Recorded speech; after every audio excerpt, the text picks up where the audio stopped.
Bonjour à tous et bienvenue sur cette nouvelle vidéo de Hacker de croissance. Alors aujourd'hui j'aimerais vous parler d'un truc qu'on retrouve un peu dans notre business en fait qui est assez connu, vous avez déjà vu le titre.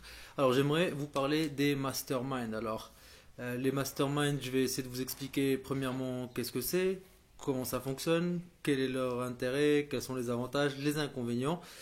Et donc voilà. Donc si vous êtes dans le business d'internet ou en particulier l'infomarketing depuis si vous connaissez donc tout ce qui est infoproduit, e-book, les cours vidéo, etc.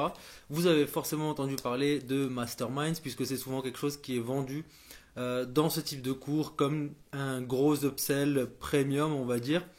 Mais ça existe aussi sous d'autres formats. Donc je sais que pour l'affiliate marketing, les médias buyers aussi utilisent parfois ce type de regroupement, on va dire. J'arrive à la définition après. Donc voilà, on va commencer. Le mastermind, qu'est-ce que c'est? Donc au début, enfin voilà, pour bien comprendre, qu'est-ce qu'un mastermind quand on voit le mot? Eh bien, c'est tout simplement un regroupement de personnes autour d'un intérêt ou d'un objectif particulier. Donc voilà.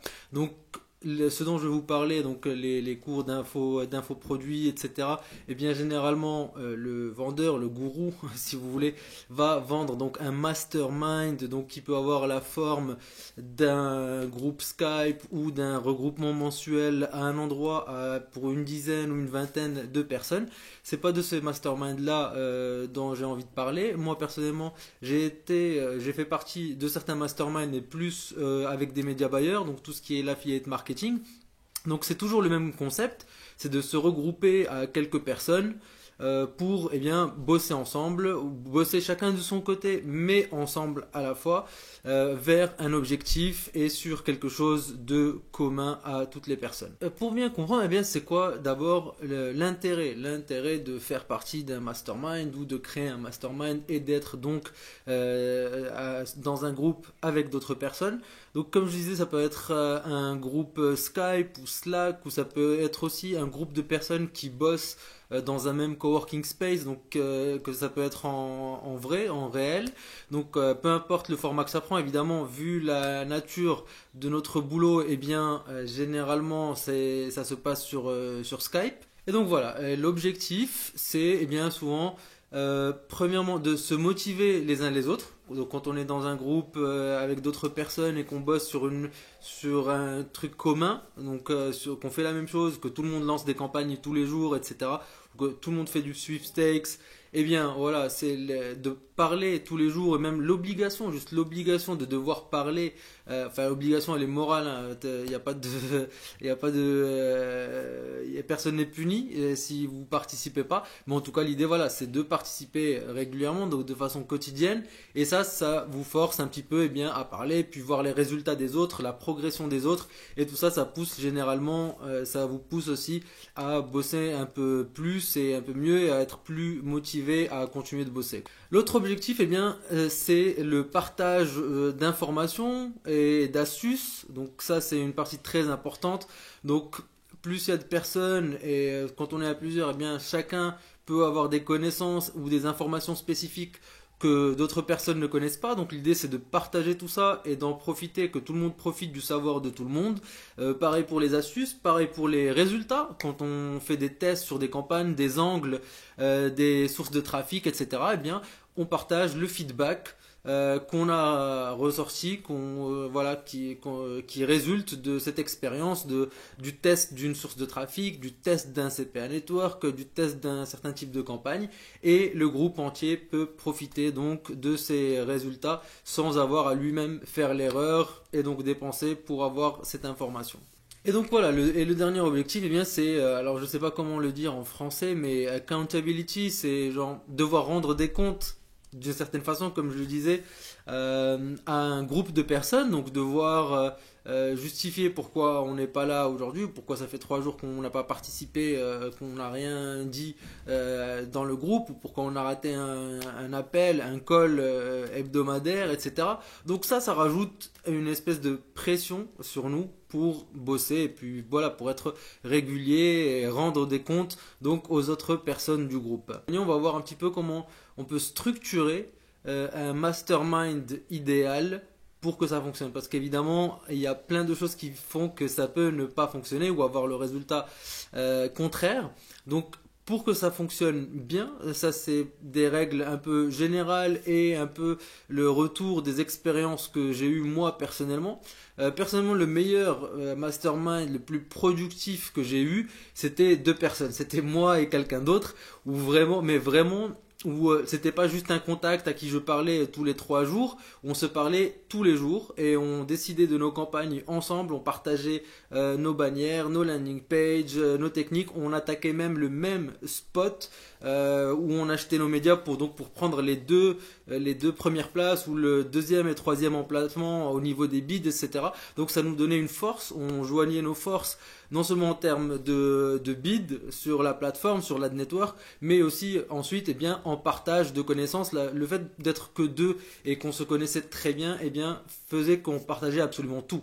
Voilà, et on partageait toutes les bannières, tous les angles, tous les résultats, toutes les landing pages, tout ce qui avait marché, tout ce qui n'avait pas marché, etc. Voilà, il n'y avait vraiment aucune retenue puisqu'on savait que aucun des deux n'essayait d'arnaquer l'autre. Après, c'est pas forcément le plus simple. Généralement, ce qui est conseillé, voilà, c'est de pas dépasser 3, 4, voire 5 personnes maximum parce que au-delà de ça, en fait, les horizons, les objectifs de chacun commencent à être un petit peu trop différents et être trop étalés. Donc, et surtout, ça peut devenir une distraction s'il y a trop de personnes qui chattent toute la journée. Ça peut avoir l'effet inverse. Après ça, il faut savoir choisir des personnes qui font exactement la même chose que vous. Le problème que j'ai vu de beaucoup de mastermind sur Stack.money, typiquement, il y a régulièrement des annonces de personnes qui essaient de créer des masterminds. Le truc, c'est qu'ils acceptent trop de monde. Donc, il y a 10, 15 personnes qui sont ajoutées au groupe. Et tout le monde ne fait pas la même chose. Donc il y a quelqu'un qui a envie de tester le clocking sur AdWords, il y a quelqu'un qui veut faire du dating sur des adultes network, il y a quelqu'un d'autre qui veut faire des sweepstakes sur de la pop-up. C'est impossible de coordonner tout ça et d'avoir ce sens d'avancer dans le même sens. Donc d'avoir un objectif commun, tout ça, ça se perd, et plus ça se perd, plus le truc devient juste un gros chat qui au final vous allez finir par muter sur Skype et ne plus jamais regarder les messages qui s'y passent. Donc idéalement que les gens aient le même niveau. Donc ce que je veux dire par là, c'est que vous pouvez pas avoir un groupe où il y a une personne qui fait 5000 $ par jour de CA et quelqu'un qui fait 50 $ par jour. C'est-à-dire les préoccupations, les tests, les informations, tout ça ne va pas du tout être équilibré. Donc il faut essayer, voilà, que ce soit toutes des personnes qui font, ça peut être très large comme fourchette, mais entre 500 et 5000 $ par jour, bon, c'est encore gérable, on va dire, ou même moins. 5000 $ par jour, généralement la personne va avoir tendance à vouloir networker avec des gens qui font plus, mais voilà, entre 500 et 2000 $, ou des personnes qui font entre 0 et 500 $, enfin, ou entre 100 et 500 $, etc., ou des personnes qui font toutes 0, donc qui peuvent commencer entièrement ensemble, mais voilà, essayez de garder une certaine homogénéité dans les niveaux des gens, en fait, voilà. Et le dernier, c'était le nombre de personnes que vous acceptez dans le groupe. Ça peut être de 3 à 5, je pense, c'est vraiment le maximum. Vous pouvez même faire, comme je vous ai dit, par rapport à mon expérience, vous pouvez même être 2, ça fonctionnera très bien, mais plus que 5, ça commence vraiment à être le bordel. Et une dernière petite condition, c'était d'avoir les mêmes time zones. Donc d'avoir idéalement les mêmes time zones pour pouvoir se parler toute la journée. Si vous êtes en France et que l'autre personne est en Australie, évidemment ça va être problématique pour réussir à se caler ensemble. Ensuite, je voulais vous parler donc de la composition un petit peu au niveau un petit peu plus abstrait. Donc je parlais des gens qui doivent être dans la même time zone. Il faut aussi des gens qui bossent autant que vous. Ça a l'air un petit peu logique, mais le problème c'est que il faut que le commitment, l'engagement de chacun soit à peu près au même niveau. C'est-à-dire, il y a des personnes qui bossent toute la journée, donc un temps plein qui commence peu importe, tant que vous commencez à la même heure, tout va bien, mais qui vont bosser 8, 10, 12 heures par jour. Et il y a d'autres personnes, surtout dans l'affiliation, des média buyers, etc., des affiliés, des digital nomades, qui peuvent être à moitié en voyage, qui bossent 3-4 heures par jour, qui sont pas souvent disponibles. Donc il faut arriver idéalement à trouver des personnes qui sont dans le même contexte et il faut tout simplement demander en fait, demander et puis que chacun soit honnête avec lui-même. Il y a aussi des gens qui ne bossent pas beaucoup mais qui ont l'ambition de vouloir bosser des journées pleines, etc. Mais généralement, ça c'est pas le cas, ça se passe très rarement. Donc il vaut mieux que dès le départ, eh bien, si vous êtes full time, vous vous mettiez avec des personnes qui sont aussi full time parce que autrement ça va juste vous faire chier tout simplement que la personne ne soit pas là, que de vous partager tout ce que vous faites alors que l'autre personne, eh bien, vu qu'elle travaille moins, essaye moins de trucs et donc a moins teste moins de trucs, fait moins d'expériences, donc moins de résultats à partager, etc., etc. Et enfin, donc toujours par rapport aux conditions, aux gens, à la composition et au type de gens que vous voulez avoir dans votre groupe de mastermind, eh bien, il faut que ce soit des personnes qui ont des connaissances similaires et ou complémentaires à ce que vous faites. Donc j'explique par exemple, si vous êtes très bon pour trouver des angles, eh bien ça serait bien d'avoir quelqu'un qui est très bon pour créer des landing pages ou bidouiller des landing pages, etc. pour pouvoir tester plein de choses à la fois et donc que ce soit vraiment complémentaire et que chacun tire le meilleur des connaissances et des aptitudes de l'autre personne. Donc voilà, si vous êtes très bon en optimisation et l'autre personne est très bonne en création de bannières, donc voilà, il faut essayer de trouver idéalement quand même, pas que personne ne sache rien faire ou que tout le monde soit juste développeur et qu'il y ait personne qui soit un peu plus calé en termes de marketing, etc. Donc plus c'est varié, mieux ça sera pour votre groupe, puisque l'idée finalement c'est que le groupe agisse comme une seule personne, quoi, que tous les cerveaux et les compétences et les connaissances réunies s'accumulent et fassent un, donc dans un contexte et dans un schéma idéal où tout est partagé et tout est transparent. C'est ça qu'on veut, c'est avoir des personnes aux compétences complémentaires aux nôtres. Donc voilà, je vais conclure cette vidéo. J'ai donné à peu près tous les points, donc la définition, en quoi ça consiste, la composition idéale, le type de personne, le nombre de personnes, etc.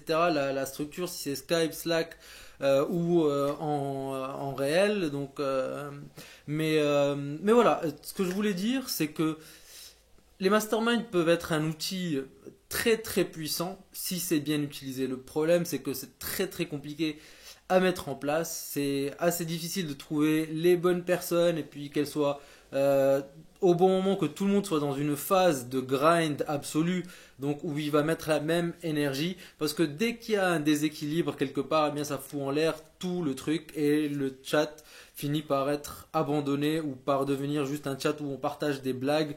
Donc elle est là la difficulté, on va dire, et c'est vraiment, mais si vous arrivez à trouver un concept parfait, comme je vous dis, ça peut être juste avec une autre personne, mais vraiment vous parlez tous les jours, vous partagez vos progrès, etc.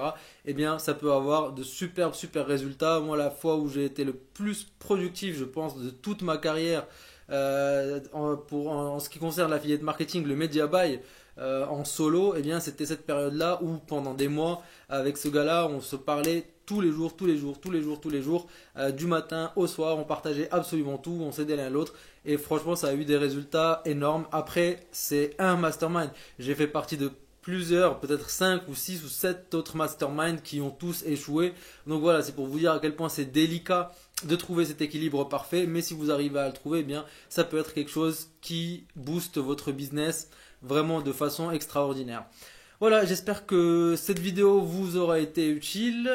J'espère que, j'attends vos feedbacks. Je ne sais pas si vous avez certainement fait partie déjà de Mastermind. J'imagine que c'est quelque chose que vous avez déjà testé. Donc, si vous avez des retours, qu'est-ce qui a marché, qu'est-ce qui n'a pas marché, pourquoi ça n'a pas marché, etc.